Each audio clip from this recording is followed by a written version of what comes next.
Most people think that the solution to financial stress is earning more money. And while more income can absolutely help, I've found over time that I've lowered my financial stress more by working on my mindset, my behaviors, my habits around money, and by educating myself about money far more than anything else. So today I want to share 3 practical strategies that will help lower your financial stress without earning a single extra dollar. The single biggest thing that lowered my financial stress was getting organized with a solid, clear, well thought out budget. Not making more money, not hustling harder, but getting more organized. For me, that meant building and then actually using a structured budget.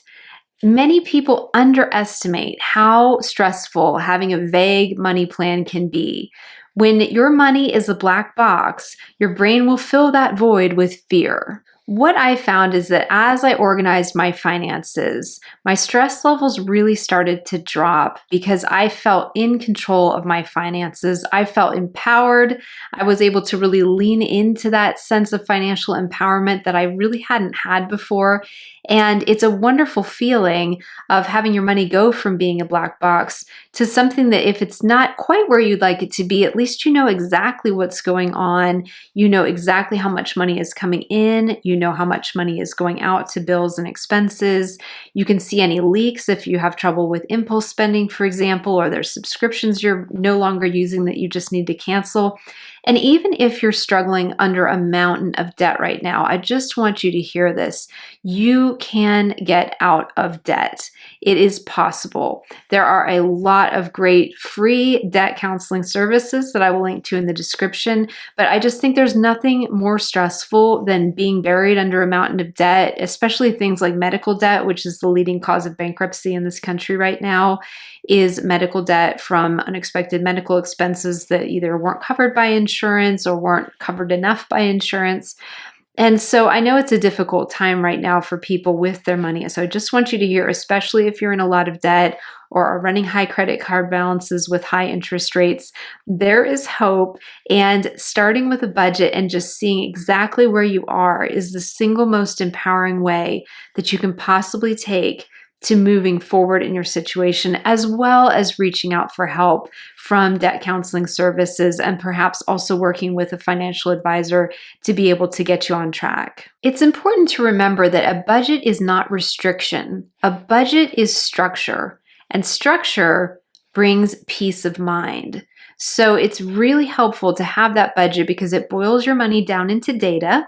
And then the data, even if it's unpleasant data, such as being in a lot of debt, is something that you can work with. It's something that you can say, okay, here's where I am, here's where I want to be, and fill in that gap with what's the next steps? How do I iterate forward to where I want to be?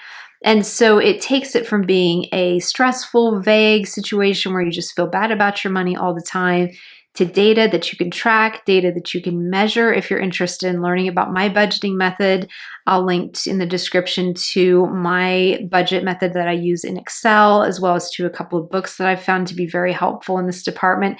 And also I'll link to my budgeting playlist that has lots of videos where I break down all kinds of different things if budgeting is new for you. If you've been budgeting for many years, I know I'm preaching to the choir here because it is just such a wonderful way to have peace of mind and then also be able to track your progress over time and be able to see your wins as you're paying off debt or as you're accomplishing milestones you want to accomplish financially, as you're building your retirement portfolios. It's just this wonderful feeling of being able to see yourself making progress, especially if you were a little bit late starting out to some of these different things. I was late getting into finance. I was late getting into retirement and investing, saving for retirement and becoming an investor. And so if I was as late to all of this as I was, then you are going to do absolutely fine as well. So I just want you to hear that during a time when people are so stressed about money, I want you to have some hope and some positivity and some encouragement here on my channel. The second major way that I reduced my financial stress without earning more was I stopped comparing myself to other people and their lifestyles. It's called the comparison trap. It's really easy to do. It's kind of human nature to be benchmarking ourselves to other people to see kind of how we're doing. The problem with this is that most other people are not thinking about their future selves, and so they're probably spending everything that they're making right now on their present self, and then they're probably leveraging a lot of debt to continue to spend on their present self, and they're just neglecting their poor future selves down the road for retirement purposes and emergency savings. And that's just kind of the default for people who aren't educating themselves financially. And it's not bad and it's not wrong, and I don't ever want to judge anybody who is doing things differently.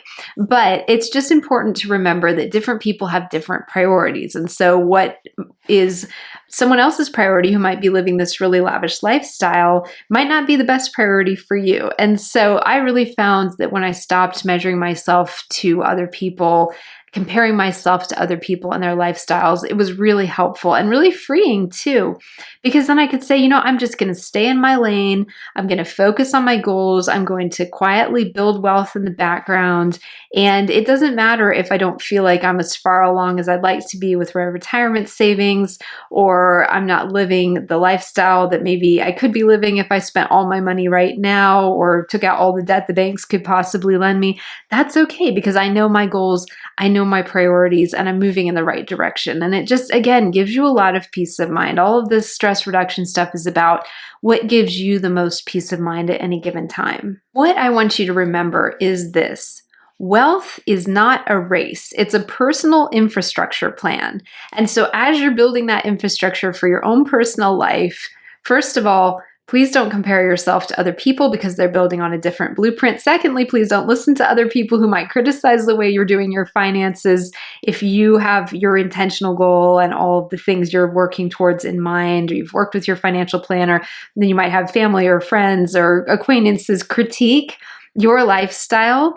Don't listen to them, okay? Just don't listen to them. Just tune that out. I mean, it's always good to keep an open mind and listen to healthy criticism from time to time. We all need that. But if you know your plan and then somebody else just feels the need to comment on it or criticize you for no good reason, just do your best to tune that kind of stuff out and just keep on going with your plan, knowing that you're headed in the right direction. And again, really will help lower your stress levels. The third way I reduced my financial stress without earning another dollar was I built margins instead of perfection.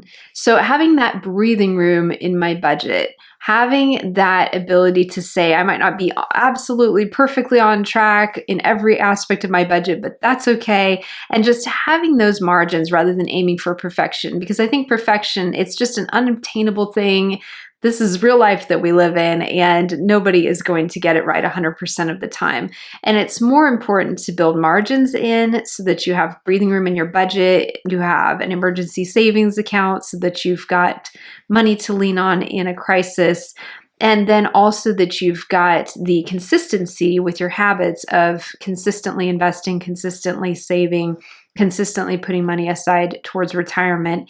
And then just remembering to leave yourself some wiggle room within your budget. I started doing something a couple of years, but probably about 10 years ago now, where I have a account that's just for any expenses that might have run over that normally in the past I would have tapped into emergency savings, even though it wasn't an emergency, right?